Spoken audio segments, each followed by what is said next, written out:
Boa tarde a todos, bem-vindos à primeira sessão dedicada à igualdade de género no desporto. Só para lembrar que esta iniciativa faz parte do novo projeto da Badminton Europe, foi lançado em novembro de 2020, para o qual foi criada uma equipa multidisciplinar e na qual a Associação Portuguesa de Badminton se faz representar. Para esta primeira sessão foram convidadas mulheres com papéis de relevo no desporto, em específico nas suas modalidades. Quisemos ir além do badminton e convidar pessoas de outras modalidades. Começo por apresentar as minhas convidadas, a Ana Moura, que é a cara mais conhecida na Federação Portuguesa de Badminton, se calhar de todas as outras. A Ana é natural da Madeira, foi a primeira mulher a representar Portugal da modalidade nos Jogos Olímpicos em Pequim. Assumiu também as funções de treinadora na Académica, em Coimbra. Atualmente é médica no Hospital Ligas Muniz, na especialidade de imunologista. Tenho também depois a Elizabeth Jacinto, que é conhecida por piloto de todo o terreno, com uma carreira internacional em moto e caminhão. Foi também uma das primeiras mulheres do mundo a concluir o Rally Paris-Dakar. Atualmente é presidente da Comissão de Mulheres e Desporto do Comitê Olímpico de Portugal. Temos também depois a Joana Gonçalves, atleta federada na modalidade de hóquei desde 1990. Foi presidente da Federação Portuguesa de Hóquei entre 2012 e 2016. Na altura, a única mulher presidente de uma federação desportiva numa modalidade olímpica. Atualmente é gestora do projeto no Comitê Olímpico de Portugal. Tem vindo a desenvolver o seu trabalho no programa da integridade. Tínhamos também convidado a Leila Marques, que é uma atleta paralímpica e atualmente a chefe de missão dos Jogos de Tóquio, mas infelizmente por razões de força maior ela não poderá estar presente, mas esperamos contar com ela em breve noutra iniciativa do género. Então, para dar aqui início a esta conversa, e há pouco falávamos ainda em off numa questão de desporto para meninos e desporto para pronto. Temos aqui modalidades que são mais fáceis de retratar ou de encaixar sabendo que o desporto é para todos, mas, por exemplo, na Elizabeth eu tenho alguma curiosidade, sendo piloto, nomeadamente de caminhões, se nunca ouviu o comentário de mas esse desporto não é para senhoras ou não é para mulheres. Queria saber também um bocadinho a vossa experiência, de acordo com a vossa modalidade, se já sentiram discriminadas, se este desporto é mais para meninas ou menos para meninas. Começo eu? Boa noite a todos, é um prazer estar aqui convosco à conversa e agradeço imenso a oportunidade. É claro que praticar uma modalidade onde a maioria dos praticantes pertence ao género contrário tem alguns aspectos positivos e alguns aspectos negativos. O aspecto positivo é que, por sermos únicas, praticamente toda a gente nos conhece, acabamos por dar mais nas vistas e às vezes o relacionamento acaba por se tornar muito fácil, acabamos por fazer muitos amigos, muitos conhecidos, muitos contactos e isso é a parte boa no meio de tudo isto. Mas na realidade, quando se está no grupo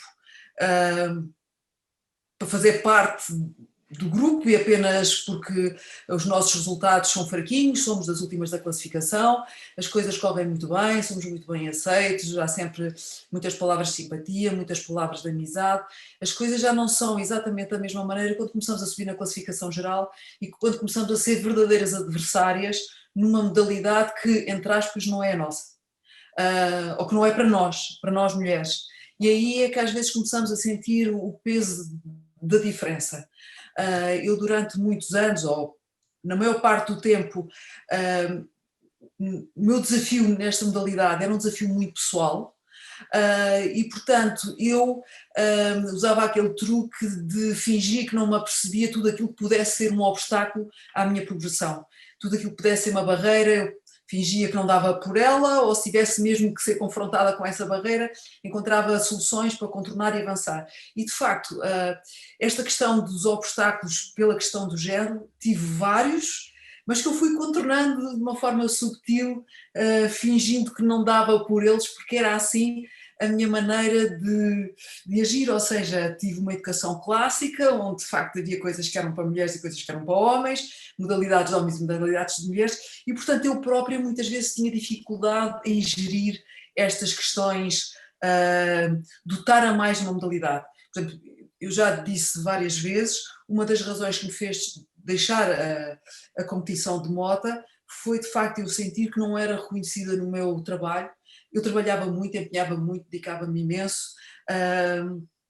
Tenho a certeza que trabalhava mais do que a maioria dos rapazes que praticavam a modalidade, para ter resultados que eram resultados bons, mas que as pessoas não sabiam ler, não sabiam decifrar, e eu achei sempre que o meu resultado não era verdadeiramente apreciado e senti uma frustração muito grande, e isso fez com que de facto eu decidisse abandonar a competição de moto.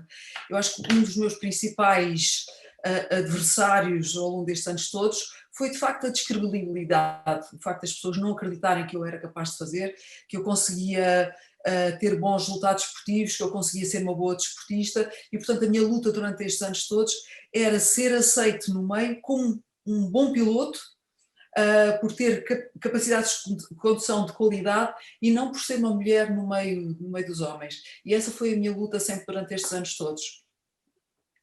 A Joana, Ana, não sei, a Joana no hóquei já ouviu alguma vez a expressão, mas esse desporto não é para meninas, porque é que jogas hóquei? Eu até tenho uma história que é provavelmente a memória mais antiga que tenho desde que comecei a jogar. Quando eu comecei a jogar, portanto, o hóquei era uma tradição na família, desde o meu avô, e eu fui praticando outros desportos, mas o hóquei foi sempre permanecendo. Quando começo a jogar, apenas existiam algumas equipas séniores femininas, portanto eu era muito nova, tinha 7 anos, 8 anos, e naturalmente não tinha sequer competição, não podia jogar. Ao fim de uns anos passa a ser permitido os escalões mistos, tal como agora nos escalões de formação, e eu já com 11, 12 anos, muito empenhada e muito feliz, vou então fazer as minhas primeiras competições oficiais. E dizia eu, provavelmente as memórias mais antigas que tenho era de estar em jogo e os adversários, lá está, identifico muito com a Elizabeth porque, de facto, por sermos únicas, eu fui a única rapariga durante muitos anos, provavelmente até aos 15, 16 anos, enquanto jogava naqueles escalões, somos conhecidos, portanto, não passamos de forma alguma despercebidas. E eu passava o jogo inteiro com os meus adversários a tentar meterem-se comigo, entre aspas, a dizer, pá, o que é que estás aqui a fazer? Este jogo não é para miúdas. E tentavam, de alguma forma, fragilizar-me assim. Eu era atacante, portanto, os defesas, por norma, tinham sempre esse discurso ao longo do jogo, e também senti algumas vezes em relação aos colegas, portanto, aquilo que aconteceu, porque era muitas vezes apelidada de Maria Rapaz, não só no desporto, mas na escola, na rua, também com uma educação muito, muito clássica, eu gostava de fazer as mesmas coisas que os rapazes, adorava desporto, e fazer aquilo que eles faziam, e não compreendia de facto porque é que as pessoas não aceitavam isso. Portanto, eu diria que foi um crescimento com alguma luta, e acabou por ou eu tive naturalmente na altura, não tinha a maturidade para perceber isso, mas ou tive a capacidade de perceber que isso seria uma força. Enquanto jogava, lembro-me que treinava mais, tentava treinar mais, tentava ser sempre melhor para conseguir provar que a minha posição ali tinha algum valor. Portanto, isto é um percurso, muitas vezes também a nível social, e não só no desporto, porque de facto era o que eu gostava de fazer e nunca abdiquei de o fazer.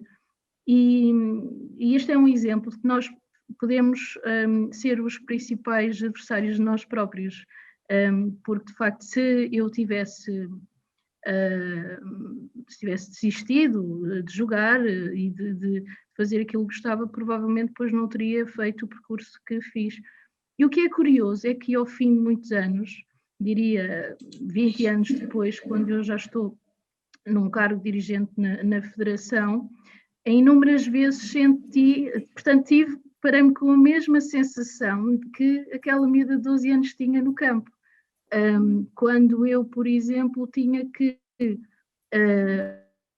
ou falar um pouco mais alto para conseguir mais espaço de palavra numa reunião, sabia que tinha que ser muito mais disciplinada para que o meu trabalho fosse valorizado, e, portanto, acrescentar credibilidade à posição que eu ocupava a dirigir uma federação. Portanto, eu senti isso, eu diria quase ao longo de toda a vida, mas utilizei um pouco isso como uma força para trabalhar mais e para nunca desistir.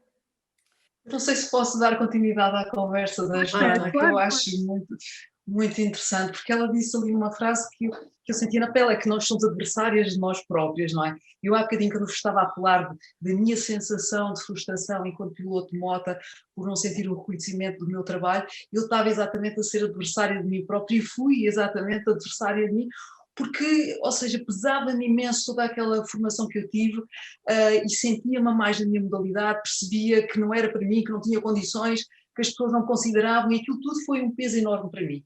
E foi isso que me derrotou, foi isso que fez com que eu deixasse a competição de moto. É claro que depois aquele tempo que veio a seguir, quando eu tomei a decisão, e foi uma decisão muito difícil de tomar, e comecei a ponderar tudo aquilo que tinha vivido, as minhas histórias, comecei a vê-las do outro lado, ou seja, em vez de ver do lado do copo meio vazio, comecei a ver do lado do copo meio cheio. E percebi uma série de coisas em que me valorizei aos meus próprios olhos. E isso foi uma conquista enorme, de tal forma que veio a ideia louca de fazer corridas de caminhão. E quando eu começo a fazer corridas de caminhão, começo a fazê-las com o objetivo de conseguir aquilo que eu não tinha conseguido com a moto. Ou seja, eu começo com aquele projeto louco de chegar ao topo da classificação geral, quando teoricamente eu ainda tinha menos possibilidades de conseguir do que eu teria com a moto. E portanto era uma ideia completamente aberrante, desmesurada, sem sentido, mas era isso que eu queria, porque agora tinha percebido toda a minha atitude que tinha sido errada, ou aceitar todos os estereotipos que a educação me inculcou, e ao não ver as coisas de uma forma mais objetiva e mais real e mais positiva. E isso deitou-me abaixo. E ao iniciar o projeto Caminhão com uma perspectiva diferente, apesar de ter demorado muito tempo, que tive pena não ter sido mais rápida, mas fui fazendo uma conquista que teoricamente e aparentemente seria difícil de fazer. Portanto, eu acho que esta frase da Joana é uma frase que caracteriza muito bem a situação das mulheres na atualidade. Nós continuamos a ser adversárias de nós próprios. Quando nós precisamos de nos impor com qualidade na nossa sociedade, nós continuamos ainda a não assumir o papel com qualidade e agarrarmos aos estereotipos que a educação e que a sociedade nos obrigou a aceitar desde crianças. E essa perspectiva, essa maneira de ver as coisas tem muita importância na nossa atuação na sociedade. Vou para lá. Ana. Olá. Olá. Olá, boa tarde. Antes de mais, gostava de agradecer ao convite pela Federação Portuguesa de Badminton, na pessoa da Patrícia. Muito obrigada. É para mim uma honra estar aqui nesta mesa e partilhar este espaço com a Elizabeth Jacinto e a Joana Gonçalves. E se calhar começando a responder à pergunta, eu acho que no badminton é um bocadinho ao contrário das vossas modalidades. Efetivamente o badminton tem o estereótipo de ser conhecido como modalidade de meninas, mas as pessoas que me estão a ouvir e que foram praticantes e são praticantes sabem que efetivamente o esforço e o desgaste desta modalidade envolve não só características físicas de esforço físico dos vários tipos, aeróbio, anaeróbio, de força muscular, explosão, muito grandes. É uma das modalidades mais exigentes fisicamente, em termos físicos a nível mundial. Portanto, aliado a este estereótipo de ser um desporto para meninas, que na verdade não é um desporto que é muito, muito exigente. Temos também por outro lado, nós temos números globais de praticantes da modalidade, que há uma diferença clara entre o número de rapazes versus números de raparigas. Portanto, eu acho que é muito claro, por exemplo, e nós assumimos como eu própria, falando por mim, nós chegamos a um ponto em que assumimos como normal chegarmos a um campeonato nacional sub-19 e os singulares senhoras ter 1/3 dos participantes dos singulares homens. E pronto, nós assumimos isso ao longo de muitos anos e não nos apercebemos deste conceito de igualdade de género e desta necessidade de criar incentivos à prática desportiva e à prática de exercício físico para mulheres que também, apesar de ser uma modalidade conhecida como sendo uma modalidade de meninas, a maior parte, grande parte das pessoas que praticam são claramente homens. Voltamos, mais tarde se calhar voltamos ainda a essa questão, mas agora queria também saber um bocadinho o que é que vocês acham, ou o que é que significa para vocês igualdade de género? Bom, na minha perspectiva, a igualdade de género, no fundo, será a igualdade de oportunidades, tanto para homens como para mulheres, na verdadeiro sentido da palavra, ou seja, igualdade logo à partida na educação, que é coisa que as mulheres ainda não tomaram consciência e que educam de uma forma diferente os rapazes e as raparigas, e que elas próprias, as mães, dão oportunidades diferentes às filhas e aos rapazes, e isso é um condicionante que fica para o resto da nossa vida. Depois o acesso, por exemplo, aos equipamentos desportivos. Toda a gente sabe que as raparigas não têm, as seleções femininas, por exemplo, têm menos oportunidades de treinar em horários menos adequados, são sempre as últimas. Quando os rapazes ou as seleções masculinas já não precisam, é quando elas têm a oportunidade de treinar. Condições de segurança para as raparigas, porque as raparigas têm uma situação de fragilidade maior do que os rapazes e, portanto, precisam de condições de segurança que, se calhar, quando se fala em desportos onde só praticam rapazes, se calhar a questão não se põe da mesma maneira, para inspirar confiança. Ter a aceitação da prática desportiva pelas raparigas de igual forma que se aceita a dos rapazes. Um dos exemplos agora muito recente, começou a aparecer um bocadinho na televisão, nos meios de comunicação, o futebol feminino. A quantidade de vezes que eu ouvi cá em casa dizer as raparigas a jogar não é a mesma coisa, não é tão bonito, não é isto, não é aquilo. Bom, é a forma de jogar das raparigas.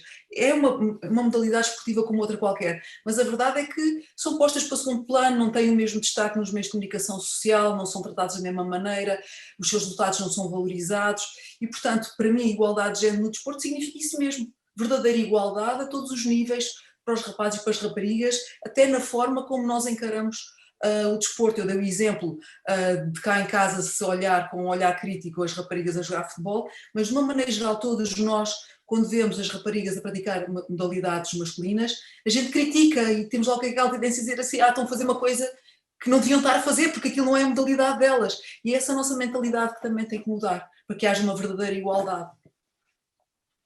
Ana ou Joana, não sei se querem partilhar a vossa visão sobre a igualdade de género. Eu diria que, bom, isto para não dizer que está quase tudo dito, não é? Mas, de facto, esta ideia de igualdade de género em que neste caso, os homens e as mulheres deverão ser livres em dignidade e em direitos, de facto, só acontece quando toda uma sociedade consegue, nos seus pilares mais estruturantes, ter isso bem presente. E isto começa, como a Elizabeth dizia, em nós, em cada um de nós, e nas mulheres, muitas vezes também, na forma como educamos os nossos filhos, a abordagem e as vivências que eles têm, ainda hoje em dia nas escolas, que não é muito diferente daquela que nós tínhamos também, a forma como socializam enquanto jovens, a entrada no mercado de trabalho. Portanto, todos esses papéis que as mulheres desempenham, de facto, e no desporto em muito particular, ainda há pouco em off falávamos que as mulheres começaram um bocadinho mais tarde e, portanto, temos que muito mais a percorrer, não é? Eles já vão muito mais à frente. E é um bocadinho isso, há esta necessidade de conseguir equiparar as condições, as oportunidades e os desafios aos homens e entre os homens e as mulheres. E para isso devem existir, de facto, mecanismos que potenciem essas mudanças, mas, de facto, se não existir também uma mudança de visão sobre estes temas em cada um de nós, também não são os programas ou as linhas de financiamento ou atos espontâneos de gestão das organizações e nas diversas dinâmicas a nível social de um país e de uma sociedade que irão por si só funcionar. Portanto, acho que parte de um trabalho em paralelo, de uma consciencialização e de uma mudança que deverá, por certo, ainda muitos anos, porque ainda diria que ainda há quase tudo por fazer. Então, para mim, a igualdade de género tem muito significado. É um tema que é muito, muito importante e tem muita relevância nos tempos que correm. E a prova disso é as campanhas eleitorais. Vou dar o exemplo das campanhas eleitorais dos Estados Unidos, em que foi um tema extremamente abordado. Mesmo agora em Portugal, para estas presidenciais, não falando sequer nem tocando sequer em países com opressão ainda de direitos humanos e direitos das mulheres, como países africanos e do Médio Oriente. Sem dúvida que ainda existem assimetrias nas oportunidades oferecidas a homens e a mulheres, e a importância que é dada quando uma mulher consegue atingir posições de poder, como por exemplo, mais uma vez nos Estados Unidos, a vice-presidente, a primeira mulher vice-presidente, Kamala Harris, nós vimos esta semana a inauguração, o relevo que foi dado, portanto, realmente tem um impacto grande na sociedade, não só para as mulheres, mas na sociedade no seu geral. Mas outras figuras, como a chanceler alemã, que está no 4º mandato, que eu acho que é fantástico. Portanto, ela está desde 2005 nesta posição e é uma das políticas europeias com maior populismo, mas também a infame Margaret Thatcher, que foi a primeira-ministra europeia nos anos 80, 90, e que ainda hoje em dia se fala nela, precisamente por ter sido uma pessoa com extrema competência, e foi de relevo o facto dela ter sido mulher, portanto tem este impacto, ainda continua a ter este impacto. Mas também a relação deste conceito de igualdade de género com outros preconceitos culturais, sociais, tudo isso que a Elizabeth e a Joana já vieram falar, mas também racismo, xenofobia, homofobia, patriarcado, tudo isso são temas que estão interligados, e também é transversal em todas as áreas e todos os contextos, laboral, doméstico, há aquela necessidade ainda de dissolução do papel tradicional da mulher como dona de casa, e cada vez mais a implementação de haver posições de poder em empresas, em governos, instituições, tudo isso, em que seja dada esta oportunidade mais fácil a mulheres de serem incluídas nestes. Eu há pouco comentava que dos primeiros comentários que se ouviu ou se leu sobre este webinar era de que não havia necessidade dele, porque não existe de igualdade de género. Mas depois nós falamos e começamos a olhar para os números e vemos o número de atletas masculinos e femininos, o número de treinadores e treinadoras, o número de árbitros e árbitras, e depois vemos que os números não são iguais. Acham que ainda é necessário, então, existe ou não desigualdade de género? É preciso alertar para isto, e não é alertar só a nível de homens, se calhar também há muitas mulheres que têm uma posição de conformadas, de isto foi sempre assim, será sempre assim, o mundo será dos homens. Queria ouvir-vos um pouco sobre isto. Eu não sei se sou eu sempre a primeira, pode não ser, mas pronto, eu acho que nós vivemos numa sociedade onde teoricamente a gente gostamos de dizer que temos igualdade de oportunidade, ou seja, teoricamente poderá haver igualdade de oportunidade, mas na prática nós temos que enfrentar uma série de obstáculos para conseguir chegar a ponto onde as mulheres não têm uma acessibilidade muito fácil.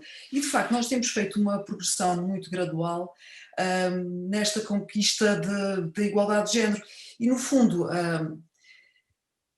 aqui há alguns aninhos atrás, e não há muito tempo, quando a palavra feminista tinha uma conotação negativa. A pessoa sentia-se mal quando alguém chamava, é uma feminista, quer dizer, era quase chamar de um nome feio, porque de facto a gente sentia que havia uma conotação muito, muito negativa associada a esse nome.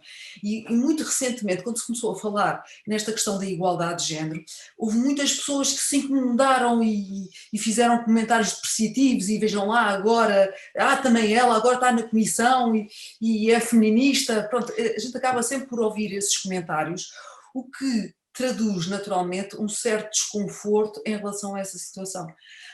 No fundo, isso significa que de facto nós não temos uma mentalidade em que se encara as mulheres e os homens ao mesmo nível. Ainda se põe os homens num papel de superioridade em muitas áreas e as mulheres num papel subalterno em muitas outras. E portanto as pessoas ainda não lidam bem com esta questão da igualdade. Ainda há aqui muitos estereótipos para deitar abaixo, há muitas ideias para clarificar, há muitos assuntos relacionados com a igualdade de género que devem ser falados, que devem ser focados, para que as pessoas comecem a tomar consciência das coisas. E na realidade o que eu acho é que nós mulheres somos uma das principais responsáveis por propagar esta desigualdade. E fazemos de uma forma muito inconsciente, porque nós não tomamos consciência dos pequenos gestos que tomamos no nosso dia-a-dia, que são absolutamente discriminatórios. Eu já falei aqui na educação, mas na forma como nós encaramos as outras mulheres que aparecem na televisão e que a gente acha que não deviam lá estar a fazer aquele papel, e a forma como nós nos sentimos às vezes, a gente nem questiona, mas se a gente tiver consciência que estamos a reagir por preconceito, se calhar começamos a questionar as nossas atitudes, a questionar os nossos pensamentos, a questionar os nossos sentimentos. E é por isso que é muito importante que a gente fale nestes assuntos, para que as coisas fiquem claras, porque na realidade só quando nós tomamos consciência que temos um problema é que a gente pode ir à procura da solução para o problema. E falar-se nesta questão das desigualdades de género é exatamente chamar a atenção para uma realidade que hoje em dia não faz sentido na sociedade que nós vivemos. Aqui há muitos anos atrás as mulheres não conduziam caminhões, porquê? Porque elas não tinham força física para manobrar aquele volante, para passar as mudanças, porque exigia, de facto, uma força muscular muito grande. Hoje em dia a tecnologia evoluiu imenso e conduzir um caminhão pode ser tão fácil em termos de força física como conduzir um automóvel. Mas existiu sempre aquele estereotipo de que, de facto, é algo para homens. E por isso, quando eu disse que ia fazer uma corrida de caminhão, foi um sucesso enorme só o facto de dizer que ia conduzir. E eu não sabia nada, não sabia sequer conduzir como deve ser, mas o facto de ir fazer uma coisa que as pessoas consideravam que era só de homens fez com que eu tivesse muito sucesso. Isso foi o resultado do estereotipo, é o facto de a gente não se questionar porque é que não pode fazer. E, portanto, eu acho que este é um assunto que faz sentido que esteja na ordem do dia, faz sentido que a gente fale, que a gente o aborde, que a gente reflita, porque acima de tudo nós temos que começar a questionar as nossas atitudes, os nossos pensamentos, as nossas ideias, para que a sociedade vá mudando a pouco e pouco, porque na realidade ainda existe uma desigualdade muito grande, mas nós fazemos questão de não haver, não é? Como tem uma amiga que diz que a gente precisa de pôr uns óculos para ver exatamente esta questão da igualdade, porque a gente engana-se a nós próprios e não questiona as coisas e aceita-as como verdades e às vezes não tem nada de verdade. Eu não sei se expliquei bem aquilo que queria dizer, às vezes não é fácil, mas pronto, vou passar a palavra para não dominar aqui a conversa toda. Bom, de facto, nós estamos muito longe de viver numa sociedade igualitária a todos os níveis e aquele que talvez seja um dos mais importantes é mesmo aquilo que a Elizabeth dizia relativamente à forma como nos consciencializamos e a Ana há pouco falava do relevo e dos momentos de destaque que várias ações ou vários momentos merecem na comunicação social, entre outros, porque uma mulher atinge determinado cargo. E eu estava a ouvir ambas e estava-me a lembrar aqui também do momento em que, quando eu trabalhava portanto, era técnica na Federação Portuguesa de Hóquei, ainda muito jovem, e o presidente na altura procurava uma solução, não se iria recandidatar e achava eu que estaria muito longe dos meus horizontes por muitos anos, e chega-me com esta ideia de eu poder assumir a candidatura e estar aqui ao leme deste barco durante os mandatos. E acontece que naquele momento, embora eu achasse que... Portanto, eu tinha aqui duas características. Era mulher e era muito jovem. Portanto, e ele de facto o professor Pedro Sarmento de facto tinha e teve muita razão naquilo que me disse. Disse-me: Joana, isto para o hóquei poderá, além de eu te reconhecer muita energia, as competências, e acho que poderás aqui abraçar este desafio com toda a vontade e és uma pessoa de modalidade e por aí fora. Acho que o facto de seres mulher e de ser jovem vai ser fantástico, porque vai trazer o hóquei aqui um bocadinho mais para o cenário do desporto português. Vamos conseguir ganhar aqui algum destaque, isto poderá ser muito bom para a modalidade.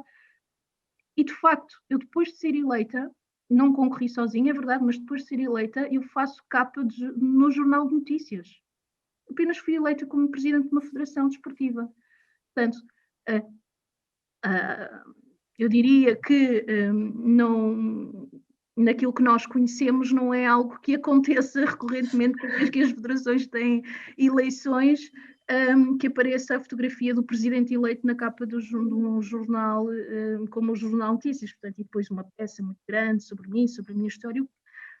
E, de facto, existia aqui muitas sensações mistas, porque, por um lado, eu estava muito feliz por conseguir trazer o hóquei para, neste caso, o hóquei em campo, falamos de hóquei em campo e não de hóquei patins, portanto, é uma modalidade que vive um bocadinho à sombra, embora a modalidade olímpica do hóquei patins, não é assim tão conhecida em Portugal. Portanto, para nós aquilo era fantástico poder-se falar durante hóquei durante uns dias, e fez-se umas peças na televisão também e tudo mais. Mas eu sabia, no fundo, que aquilo estava a acontecer porque eu sou mulher. Okay? Porque sou mulher e porque tinha apenas 27 anos e tudo isto fazia aqui um cocktail fantástico e tinha este relevo que a Ana há pouco falava e a Elizabeth também. E, portanto, durante algum tempo, eu, sendo franca, a modalidade beneficiou muito disso. Consegui algum destaque também depois, posteriormente, junto dos meus pares, da dinâmica da liderança das federações, junto ao Comitê Olímpico, a nível da Federação Internacional de Hóquei, Federação Europeia. Tive alguns caminhos que foram importantes para o meu percurso e para a minha carreira, de onde eu tentei beber o máximo, mas sei de facto que estavam a acontecer porque era um pouco uma gota d'água no deserto.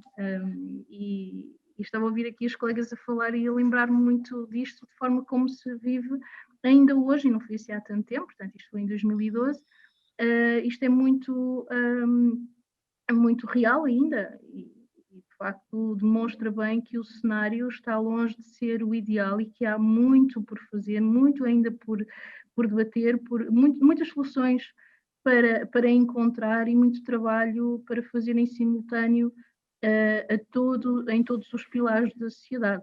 Do desporto não pode naturalmente ser dissociado disso, e que é um reflexo daquilo que se passa. Se nós olharmos para, e há pouco também falávamos disso, olharmos para os números do Conselho, que o Conselho da Europa apresenta relativamente a 2019, são números assustadores. E nós estamos na cauda da Europa, ao nível da participação feminina, sabemos disso, mas se formos olhar para os cargos de liderança nas organizações, então ainda é muito mais complicado. E, portanto, existe muito por fazer. Ana, não sei se queres acrescentar alguma coisa. Sim, pegando no que a Patrícia disse há pouco, desse tal comentário de negacionista sobre o tema, eu vou dar um exemplo não da minha parte desportiva, mas do meu contexto laboral. Há uns anos atrás, portanto, isto foi um tópico que surgiu nos mídias, em que, a certo ponto, começaram a verificar que o número de estudantes de medicina que ingressavam no ensino superior era muito superior às raparigas em comparação com os rapazes. Portanto, havia ali uma discrepância e, de repente, de um momento para o outro, surgiram hipóteses ou tentaram fazer com que passasse a hipótese de fazerem cotas, ou seja, de haver... mas é interessante que foi muito rápido isto, saiu esta informação. Há mais de, não sei, 60% dos estudantes de medicina são mulheres. Vamos então criar cotas para que haja um equilíbrio, mesmo havendo rapazes com notas inferiores que tenham essa facilidade de acesso. Portanto, há esta noção de equidade e de igualdade de acesso e uma série de coisas, não é, que nós já estamos a vir a falar, que é um assunto abordado mais facilmente quando se trata de homens. Quando se trata de mulheres, olhamos um bocadinho para o lado de nós próprias. Eu acho que eu tenho também, ainda pegando no outro tema que a Elizabeth e que a Joana estavam a falar, de mulheres que estão em posição de poder serem um bocadinho mais exigentes para com outras mulheres que estão ao seu cargo, portanto, funcionárias, etc. Eu tenho uma teoria. Eu acho que é porque essas mulheres, para chegarem a essas posições de poder, tiveram de ser extremamente exigentes com elas próprias e de alguma forma, mas isto é só uma teoria minha, de alguma forma são também exigentes para com as outras mulheres. Mas pronto, era isso que eu queria partilhar. Queria saber agora, pronto, temos aqui modalidades diferentes, cada modalidade tem as suas lacunas. Por exemplo, estava-me a recordar que na ginástica não se põe a questão de número de mulheres treinadoras, porque é uma grande maioria são mulheres treinadoras, mas de acordo com as vossas modalidades, que lacunas é que encontram nestas questões de igualdade de género? Se falar na minha modalidade, exatamente, existe aquele estereotipo de que o carro ou a moto, não é? É coisa de homens, não é? É através do carro que o homem é uma das formas dos homens manifestarem a sua masculinidade, não é? E portanto há aquela conotação de que o homem sabe conduzir, ele já nasce a saber conduzir. As mulheres não. São sempre umas nabas, podem tirar a carta, aprender a conduzir, mas nunca conduzem tão bem com os homens. Isto é uma ideia que está muito enraizada na nossa sociedade e isso é uma das questões, talvez, que faça com que as mulheres se sintam afastadas logo à partida destas modalidades que incluem os desportos motorizados. E, portanto, as mulheres sentem que não é a sua área, não é uma modalidade que seja feita para elas. Também há quem diga que as mulheres têm uma menor capacidade espacial e, portanto, não se sentem tão atraídas por este tipo de modalidades. Não sei se é o caso ou não, mas na realidade o que eu sinto também é que os desportos motorizados são desportos que exigem uma equipa, que exigem uma estrutura e que não é o desporto de uma pessoa só e, portanto, eu também sinto, e é uma coisa que eu constato, é que as mulheres acabam por ser muito mais dependentes do que os homens nestas coisas, não é? Do desporto, por exemplo. Eu lembro-me, estou a falar convosco e estou-me a lembrar de uma altura em que eu queria treinar muito de mota, porque queria fazer progressos, queria terminar o Dakar e queria andar cada vez melhor, e lembro-me que eu e o meu marido, o Jorge, andávamos sempre de um lado para o outro, com a moto acima do reboque, para ir para o campo treinar, e às tantas treinávamos ao fim de semana e a certa altura eu comecei a querer também treinar durante a semana e ele já estava farto de mim, queria fazer outras coisas, queria descansar e eu não lhe dava hipótese. E houve uma altura que ele pegou num spray de corrente, umas ferramentas nas fitas da moto e disse: olha, está aqui, desenrasca-te, faz-te à vida, foi o que ele me disse.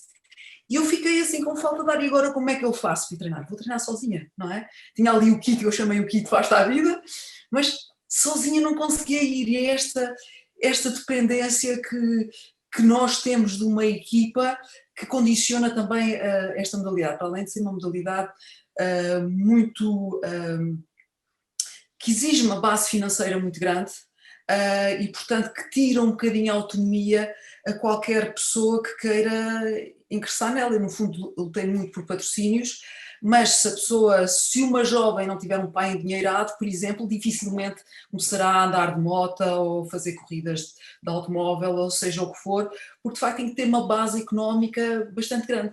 Eu costumo dizer que, fazendo a continuidade à minha conversa, que ao longo destes anos todos eu vi aparecer muitas raparigas na minha modalidade, elas entravam e saíam rapidamente. E acima de tudo o que eu senti que lhes faltava era o apoio familiar, que eu sempre tive da parte do meu marido. Portanto, se não tem uma mãe, um pai que acompanhe, um irmão, seja quem for, as mulheres acabam por ficar muito sozinhas e acabam por desistir facilmente. E portanto essa é uma das coisas que faz com que esta modalidade acabe por ter um número de raparigas muito restrito, porque de facto elas acabam, talvez pela forma como são educadas, acabam por ser menos autónomas neste tipo de atividades, de organização e tudo isso. Mas quando se tem uma boa equipa a trabalhar connosco, depois consegue-se fazer exatamente a mesma coisa que os rapazes fazem, não é? Mas é o pontapé de saída, o arranque, é isso que se torna difícil. Ana, Joana? Ana, se quiseres avançar, trocarmos aqui um bocadinho a hora, para mim tudo bem. Ok. No badminton, sem dúvida que há ainda muitas assimetrias, eu já referi isto há pouco, em todas as posições. Portanto, todas as atletas, treinadoras, árbitras, diretoras, presidentes, etc. Em todas as posições no badminton, claramente há uma diferença de número absoluto e relativo. Eu não tenho acesso, talvez a Patrícia tenha acesso aos números aqui em Portugal. Mas é óbvio, a diferença é tão grande que é realmente óbvia a olho nu, por assim dizer. É importante manter esta consciencialização todas as pessoas envolvidas na modalidade e fazer esta awareness. Eu falo por mim quando digo que não me apercebi disto, não me apercebi deste tema ao longo da minha adolescência e da minha envolvência na modalidade. Assumi que era normal, todas as situações que iam acontecendo, de menos raparigas nos estágios, menos raparigas convocadas para realmente a discrepância sempre houve, mas eu própria nem me apercebi, assumia como sendo normal. Natural. Mas tenho a dizer que tem havido coisas muito positivas na nossa modalidade e eu pedi a autorização à Sónia Gonçalves. A Sónia Gonçalves é a jogadora que está a representar Portugal neste momento no circuito mundial e está na corrida para Tóquio. Eu pedi a autorização para divulgar isto aqui porque eu achei extremamente interessante. Ela participou no Campeonato da Europa de Equipas Mistas em dezembro e ela foi mãe há pouco tempo e foi-lhe autorizado que ela, durante o estágio e o torneio, tivesse o seu bebé com ela. Eu acho fantástico, eu acho que isto é um passo enorme na nossa modalidade para a igualdade de género.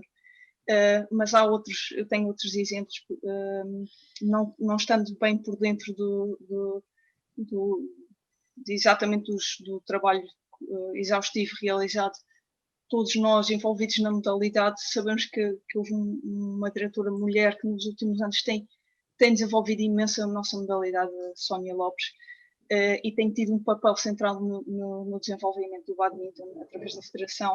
E também tenho que dar relevo a uma presidente do meu clube dos últimos anos em Coimbra, Ana Santos, tem feito um grande trabalho muito interessante na divulgação do badminton em Coimbra e merece também todo o destaque. Portanto, eu acho que na nossa modalidade tem havido uns passinhos pequeninos, embora haja muito trabalho ainda pela frente, porque realmente esta discrepância de números ainda se mantém. Eu acho que estes exemplos são fantásticos e estamos no bom caminho. Só para reforçar um pouco aquilo que a Ana disse, no mandato anterior tivemos pela primeira vez uma diretora, que foi a Sónia Lopes. Neste novo mandato temos agora 2 mulheres diretoras, a professora Sandra Amaral e a juíza-árbitra, a Isabel, mais conhecida por Isa, que estará connosco na próxima semana, assim como a Ana Santos, como presidente de um clube, que também é um cargo raro nos clubes federados de badminton, que é uma mulher à frente da direção. E queria pegar também naquilo que a Ana disse, a questão da maternidade, neste caso das convidadas, a Ana é a única que não é mãe ainda, mas é uma das questões que me tem surgido. Eu também não sou. Não. Até só a Joana que me pode responder ou ajudar a responder a isto. Essa maternidade ou o facto da mulher poder ser mãe, não é? Se isto às vezes é um travão ou um entrave para a prática do desporto ou para assumir até mesmo alguns cargos, porque não querem depositar na mulher aquela posição ou aquela responsabilidade, porque a qualquer momento ela pode ter que sair para cuidar do filho ou outra coisa. Joana, neste caso, afinal, é só tu? Sim. Bom, de facto, e acredito que não seja diferente de outros contextos, como o mercado de trabalho, por exemplo, de outra ordem. Eu fui mãe em 2010, portanto foi antes até de assumir a presidência, mas quando assumi o meu filho tinha apenas 2 anos, ainda era pequeno, e de facto eu jogava, portanto parei para ser mãe e depois voltei a jogar. Ainda joguei até 2012. E claro que isto naturalmente tem questões que só as mulheres é que passam por elas. Eu recordo-me que o meu filho nasceu e 4 dias depois o pai foi jogar um campeonato de Europa, já não me recordo onde, e pronto, e foi à vida dele, não é? Portanto, se eu tivesse o que fazer o mesmo não poderia, naturalmente, mas isso faz parte da nossa natureza. A questão é que nós, enquanto mulheres e enquanto profissionais, tendencialmente olhamos com a maior das naturalidades para tudo isso. Portanto, se eu tivesse, já não aumentava enquanto presidente, mas recordo-me de muitas vezes perceber comentários e algum desconforto por parte da comunidade, que é uma comunidade maioritariamente masculina, que havia ali algum aproveitamento por cada vez que eu viajava o meu filho ia comigo. Portanto, recordo-me também que uma vez ele era muito pequeno e eu tive que viajar durante um período muito longo e achei que não tenho necessidade de passar por isto, gostava-me imenso. Portanto, numa próxima ele irá comigo e eu vou gerir toda a situação de forma que eu tenha que estar onde tenho que estar, exercer o que tenho que exercer, mas sou mãe e não há qualquer impedimento relativamente a isso. E, portanto, tomei a decisão de, a partir daquele momento, lá está, não deixaria que eu própria fosse o meu maior obstáculo e que marcasse ali uma posição. E isto é importante porque, na altura, não relativamente, por exemplo, às seleções nacionais, estamos a falar de uma modalidade coletiva, mas tínhamos jogadores que tinham bebés e que não os levavam com elas para estágio ou para... E hoje já vejo algumas diferenças nessa matéria, com muita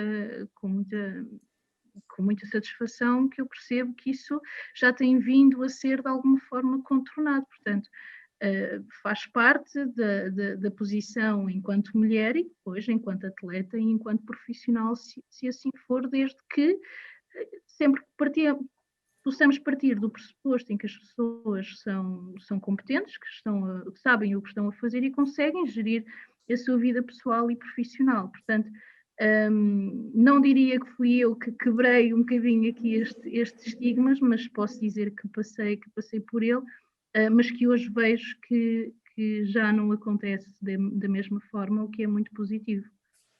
Patrícia, Obrigada. se me dás licença para mostrar que o outro da questão, também de facto, por dizer que de facto a maternidade é uma coisa que condiciona muito as decisões e atitudes da mulher, e partilhar um bocadinho a minha história.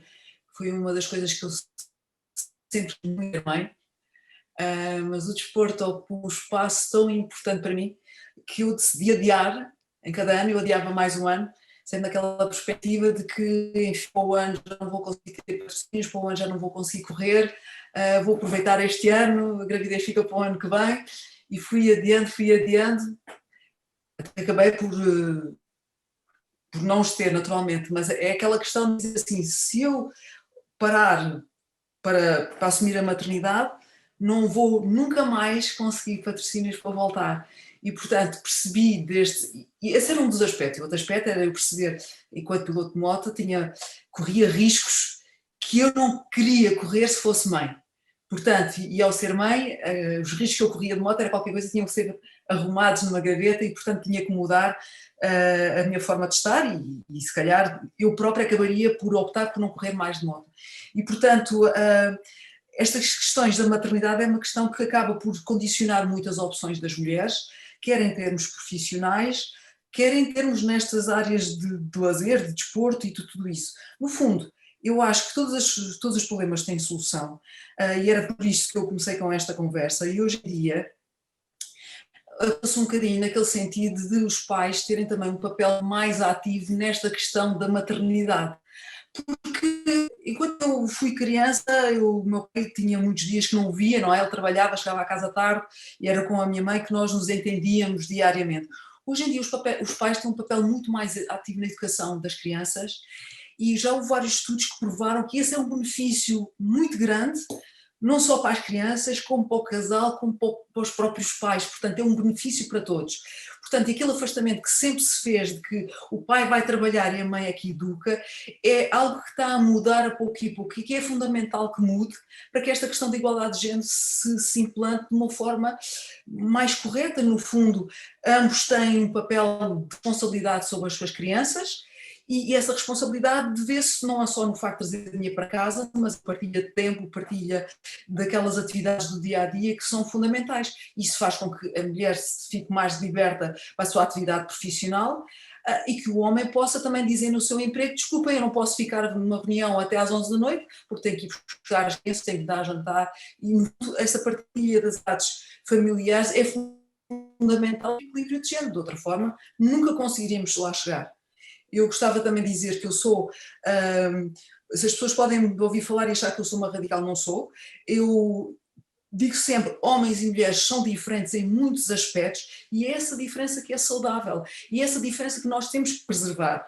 A igualdade de género pressupõe uma igualdade de oportunidades, não é impedir-me de fazer qualquer coisa porque sim, mas impedir-me eu próprio porque não a quero fazer, não é? Essa é a minha perspectiva. Mas naturalmente haverá sempre mais atividades onde haverá sempre mais homens e outras atividades onde haverá mais mulheres, porque de certa forma nós somos mais predispostos para umas coisas e os homens para outras.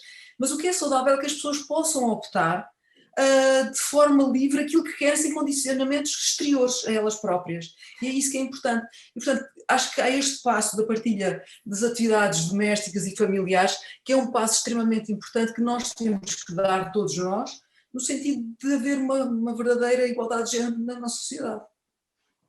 Obrigada. Ana, não sei se queres, mesmo não sendo mãe, mas se queres partilhar alguma coisa.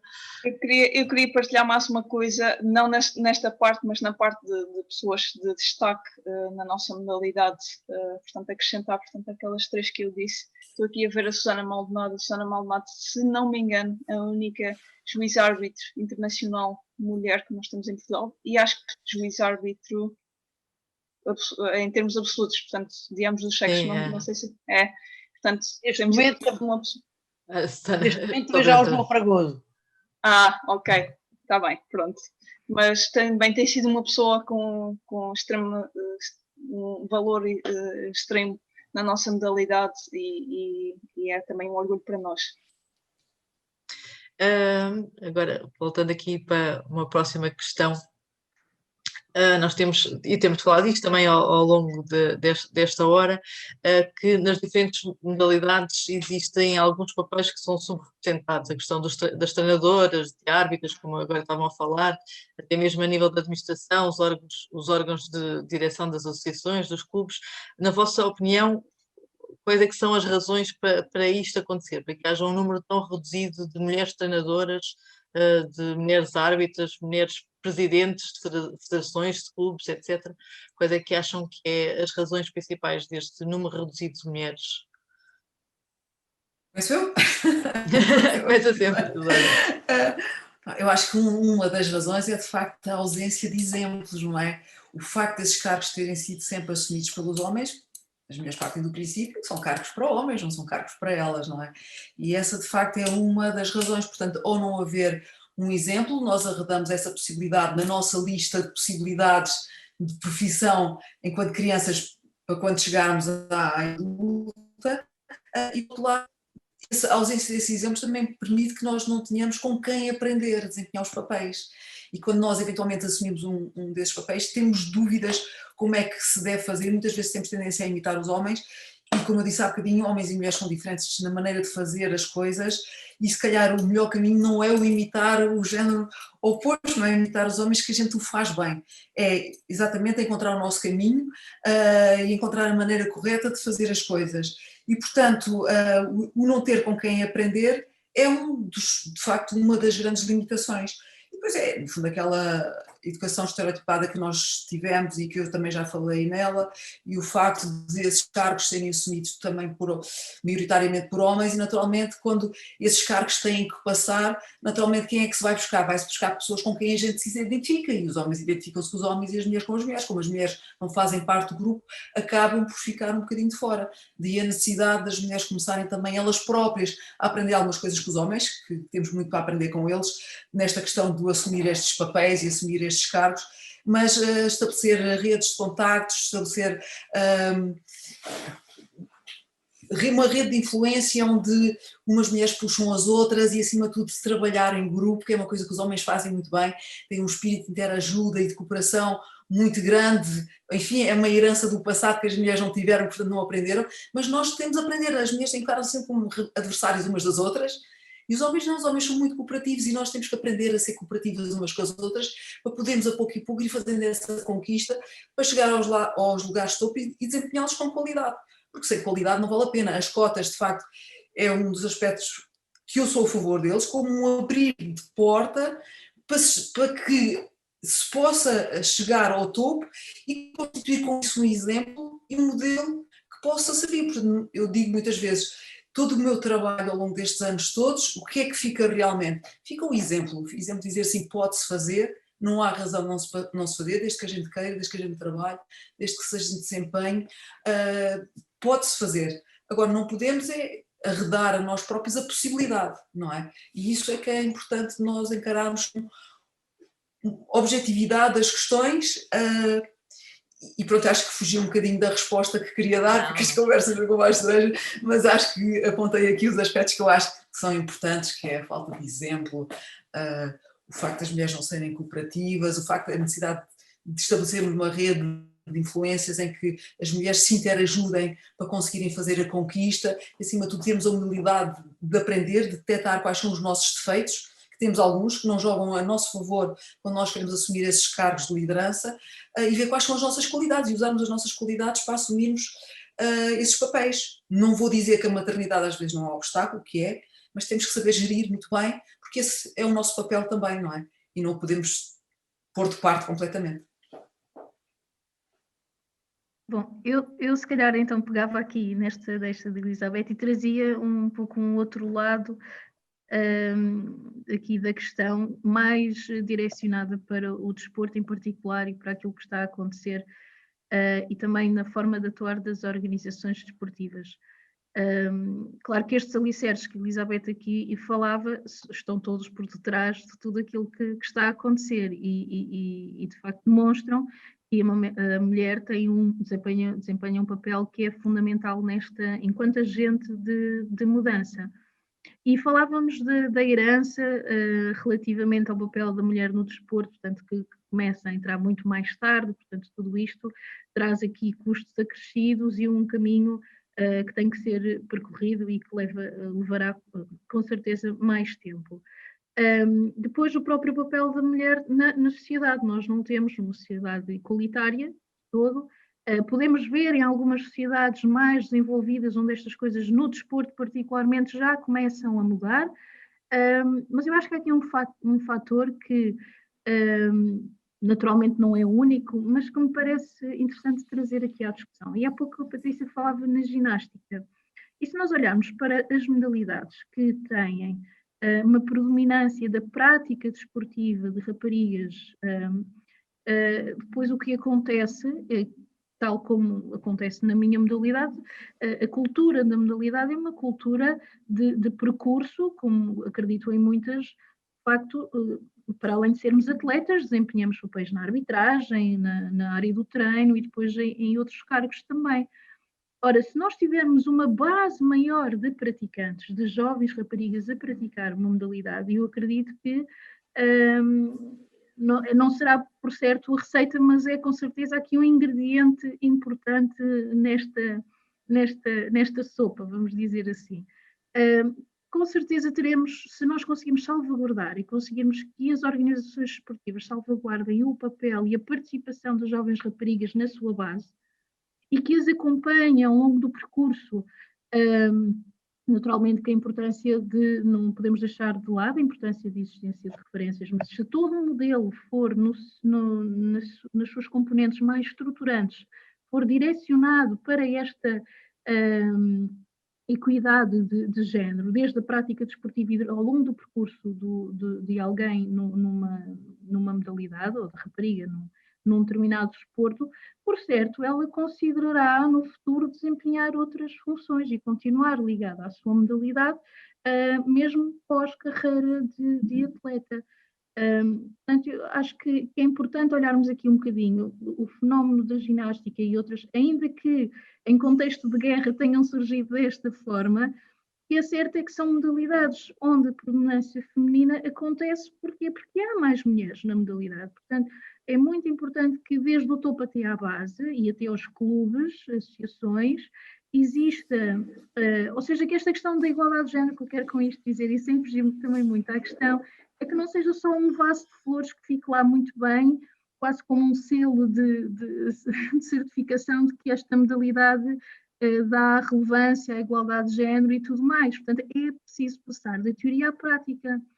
E hoje em dia, ao contrário do onde se ia há muitos anos, existem de facto programas, linhas de apoio, de financiamento à implementação de medidas para impulsionar estas questões. Agora, é importante também que as organizações esportivas, no seu modelo de gestão, tenham este mindset, portanto, que assumam uma mudança de paradigma para realmente tratar estes assuntos não como uma origem espontânea de um mandato apenas, mas que seja um eixo fundamental de uma organização desportiva, seja num comitê, seja numa federação desportiva, numa associação, num clube.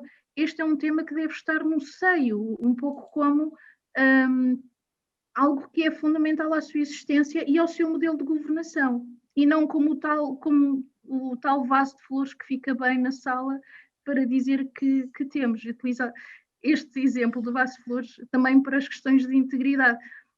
Muitas vezes, como damos formação, e a Patrícia com certeza também já me ouviu falar disto muitas vezes, o que é certo é que todas estas questões de integridade, da garantia da segurança para a prática dos atletas, e também esta questão da igualdade de género, como outras da prevenção e o combate para a discriminação e tudo mais, estes não podem ser vasos de flores, depende muito da visão de uma organização e da prática num modelo de gestão a fundo, sem ser um pouco por geração espontânea, diria, porque há um determinado programa e financiamento e ao fim de 4 anos não se dá continuidade. E acho que passava-me também muito por aí. Eu se calhar também não tenho muito mais a acrescentar. Se calhar pegava aqui no exemplo destes programas específicos que foram criados ao longo dos últimos anos, noutro contexto, no contexto universitário, o Estatuto de Atleta Estudante, portanto, permitiu nos últimos anos haver esta carreira dual, carreira de estudante universitário com atleta de alta competição. Portanto, houve a criação e houve a preocupação de claramente colmatar esta dificuldade que, por exemplo, eu fui aos Jogos Olímpicos já em 2008 e na altura tive obrigatoriamente de interromper a faculdade, estava no 2º ano de medicina e tive obrigatoriamente de interromper para ser completamente profissional durante 2 anos de badminton, exclusivamente, não havendo esta possibilidade de manter os estudos. Portanto, houve aqui uma opção de interrupção dos estudos que neste momento já é permitida. Portanto, esta criação de programas específicos para colmatar estes problemas que existem, e neste caso de igualdade de género, é necessário criar esta awareness, e a importância, é muito importante nós darmos ferramentas diferentes e mais ajustadas às mulheres para um acesso igual e em equidade ao exercício físico.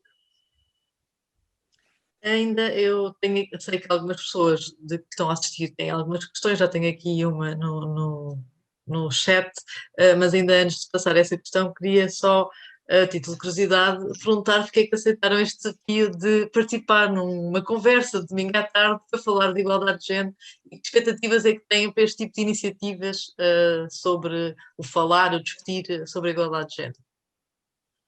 No meu caso, como eu disse há bocadinho, eu acho que a gente só consegue resolver um problema quando assume que tem um problema, quando toma consciência dele.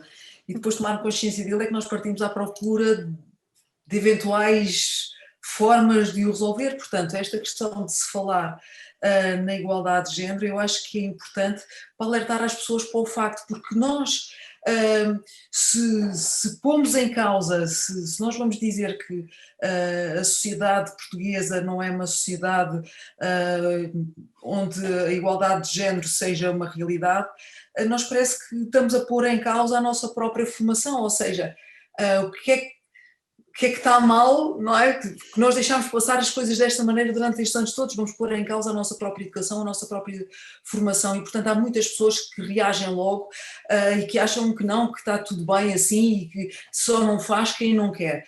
E portanto eu acho que esta conversa acaba por chamar a atenção para todos estes aspectos, toda a dinâmica que está envolvida nesta problemática, e também nos permite a nós próprios pensar sobre o assunto, refletir, encontrar soluções e ver o mundo com outros olhos. Eu acho que isso é que é importante, por isso no meu caso particular, que tive momentos de muito sofrimento e de imensos problemas, porque eu tinha um objetivo e queria muito atingi-lo, e muitas vezes eu perguntava a mim próprio para quê, não é?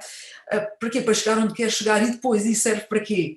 E hoje eu acho que serve acima de tudo como um exemplo que pode ficar para as outras mulheres de que é possível fazer-se aquilo que nós quisermos fazer, e acima de tudo eu acho que se calhar é da minha herança, ou posso dizer da nossa herança, o mais importante é o nosso exemplo, e portanto gosto muito daquilo que fiz, apesar de todo o esforço que implicou, mas partilhá-lo ainda gosto mais. Portanto, por isso eu aceito sempre, tenho muita dificuldade em dizer que não à partilha de qualquer conversa que tenha a minha experiência de vida como base, porque de facto eu aprendi muito, o desporto fez muito por mim, eu mudei muito como pessoa, tornei-me uma pessoa muito melhor, muito mais confiante, muito mais capaz, muito mais apta.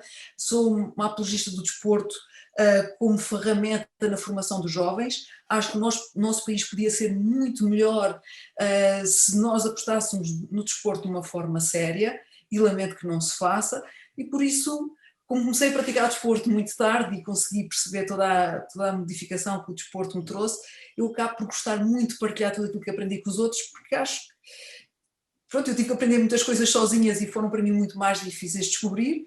Se eu puder aprender com os outros é muito mais fácil, e portanto disponibilizo aquilo que aprendi da melhor forma que posso, embora às vezes acho que gostava de fazer um bocadinho melhor ainda. Obrigada, Elizabeth. Joana, Ana? Bom, Ana, Joana? Eu diria que antes de tudo é a oportunidade de poder devolver um bocadinho ao desporto aquilo que o desporto me deu e me tem dado ao longo da vida.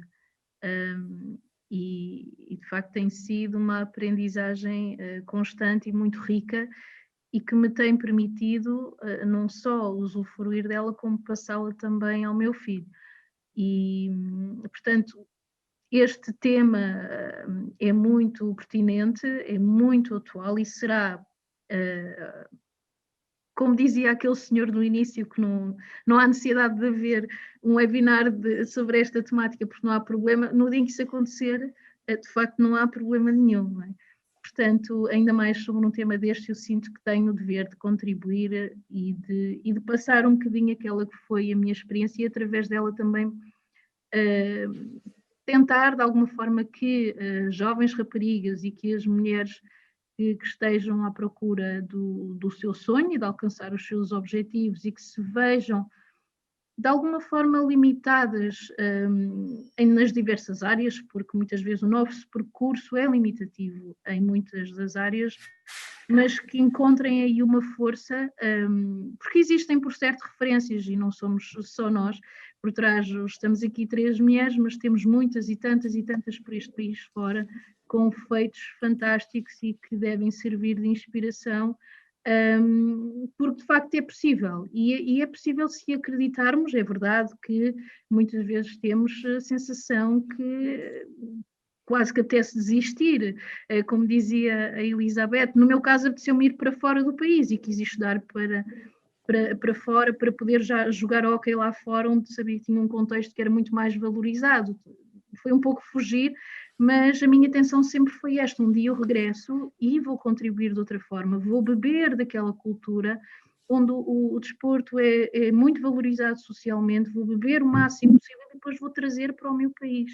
E um pouco mais cedo do que esperava comecei a fazê-lo. Portanto, isto só acontece porque eu, de alguma forma, fui muito teimosa e nunca desisti daquilo que queria fazer, porque eu própria encontrava igualdade de oportunidade em tudo aquilo que queria fazer. As pessoas é que muitas vezes não. Portanto, que não deixem, se é que eu posso deixar aqui uma mensagem, que de facto este é um tema que necessita ainda de muito espaço, de muito debate na agenda política, social, desportiva do nosso país, naturalmente, mas E dando continuidade ao que dizia há pouco, quando falava das organizações desportivas, também não funciona por si só tudo isto se as raparigas e se as mulheres não enfrentarem e não quiserem ganhar de facto o seu lugar na participação nos diversos domínios do desporto ou de qualquer área da sociedade. Portanto, eu defendo sempre a mudança de baixo para cima e não tanto de cima para baixo, e acho que acredito muito nisso. Acho que é mesmo de baixo para cima que surge a mudança e todos nós somos esses agentes da mudança. Portanto, era um bocadinho essa a mensagem que eu gostaria de passar. Para mim, na minha carreira, pronto, na minha carreira desportiva, mas também profissional, para quem me conhece bem, sabe que eu, desde muito pequenina, que sou muito teimosa, sempre quis perseguir este sonho de ser atleta olímpica e de ser médica, o que na altura toda a gente achava que era impossível. Mas eu tive um contexto familiar muito, muito importante de apoio. Eu tenho 2 irmãos mais velhos, portanto, 2 rapazes, e eu, curiosamente, sou a que teve maior sucesso desportivo dos 3, portanto, sendo mulher, eu tive um apoio incrível de ambos. Eu tive 2 mulheres que foram exemplos no meu seio familiar. A minha mãe e a minha avó foram pessoas que tiveram muitas provações na vida e também foram exemplos enormes. Portanto, tive também essa facilidade e eu acho que isso ajuda muito, efetivamente. Apesar disso, todas as dificuldades em ter sido a primeira mulher com um projeto olímpico na região autónoma da Madeira pelo badminton, isso criou dificuldades em termos de... Eu tinha muito mais checkpoints, por exemplo. Vai haver apoios para os próximos 2 meses. Se tiveres bons resultados, logo se vê se continuamos a apoiar ou não. Outra coisa que eu gostava de referir é a mudança de regras do prize money. Isto foi uma coisa extremamente importante, parece que já aconteceu há imenso tempo no badminton, mas está bem presente na minha mente. Até 2008 havia uma diferença de prize money nos singulares homens em relação aos singulares senhoras. Isso foi mudado pela WWF na altura. Em Portugal ainda surgiu um bocadinho mais tarde essa mudança, embora não haja muitos torneios com prize money, mas já surgiu. Mesmo na posição mais tarde, agora como treinadora, muitas vezes fui mais questionada pelas minhas decisões. Todos os dias, todas as sessões de treino, tinha como que provar mais. Talvez também fosse a minha percepção, não sei. Embora tivesse mais experiência e mais conhecimento em comparação com os meus pares, os meus colegas homens, havia sempre esta necessidade de eu própria, se calhar, também ser mais exigente comigo própria para demonstrar que tinha valor para estar ali.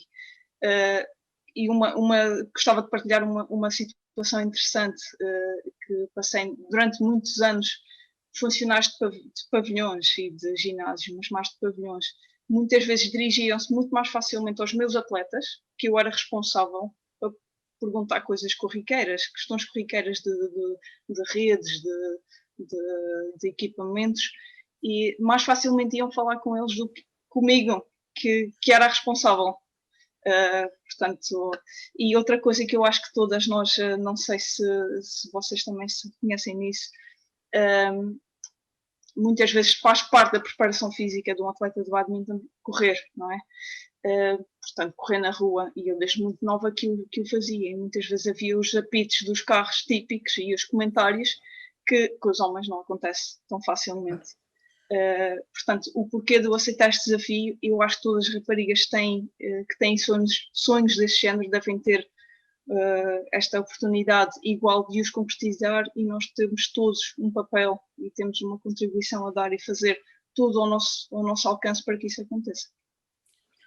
Muito obrigada. Eu não quero terminar já, porque ainda tenho aqui uma questão, até foi o Diogo Silva que colocou e veio um pouco ao encontro daquilo que tu também falaste, Ana.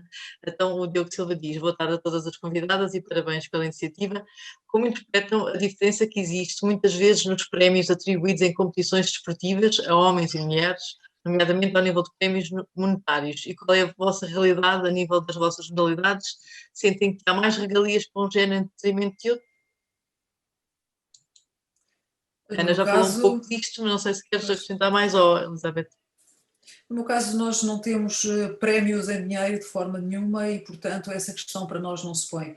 A questão que se põe eventualmente será dos patrocínios, e os patrocínios consegue-se com visibilidade, e essa visibilidade consegue-se com, no fundo, o interesse dos meios de comunicação.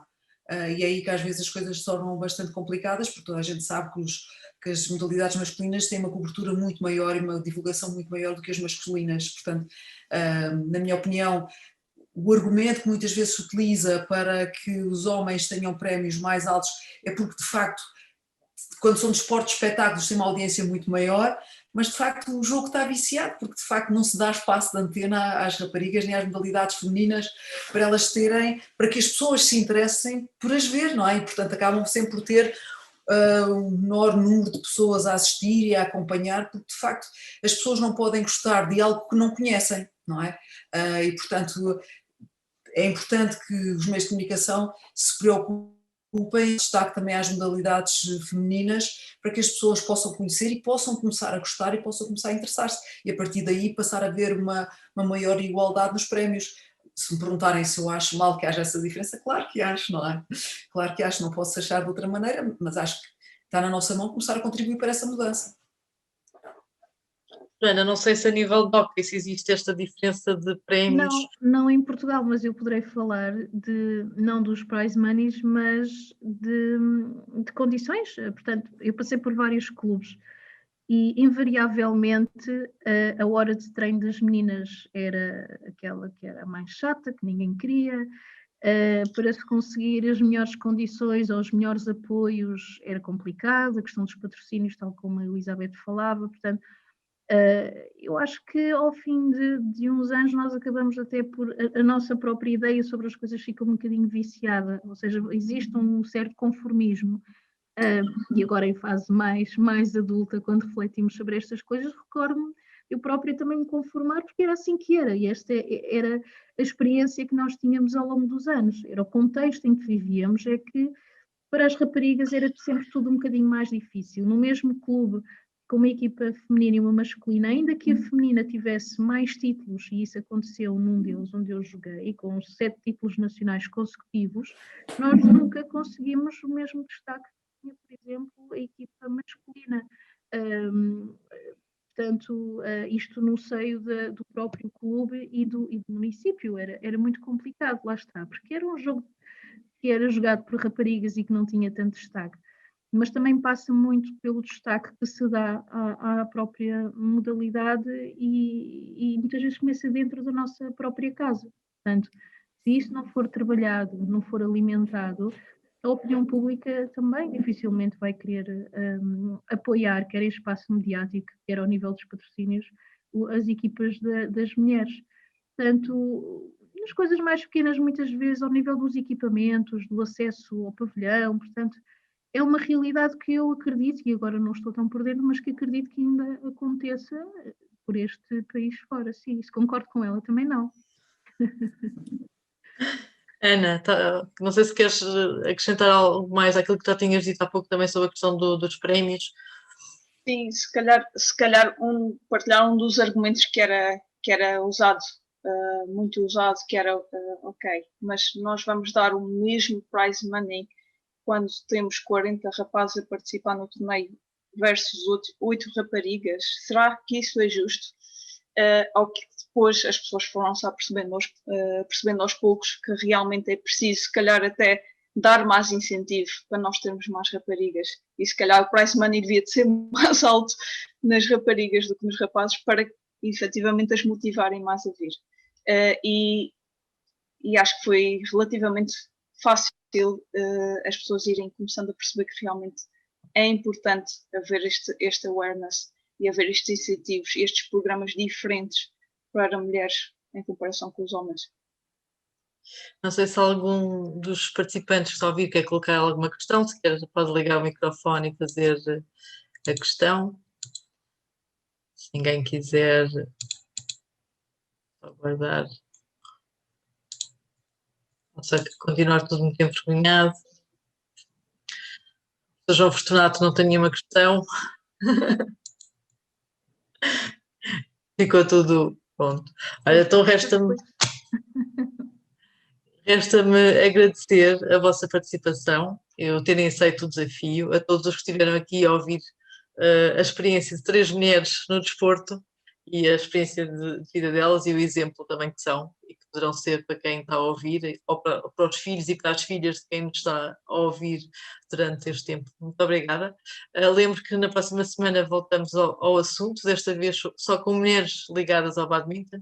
Vamos ficar, vai ficar um assunto mais dentro de casa, com dirigentes, diretoras, árbitras, tentar chegar um bocadinho a todos os campos do desporto no badminton. Muito obrigada e até para a semana. Muito obrigada a todos.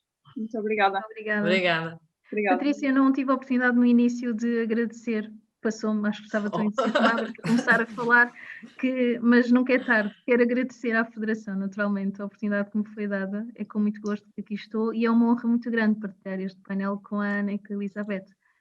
Gostaria que soubessem disso. Portanto, obrigada. Obrigada, Joana.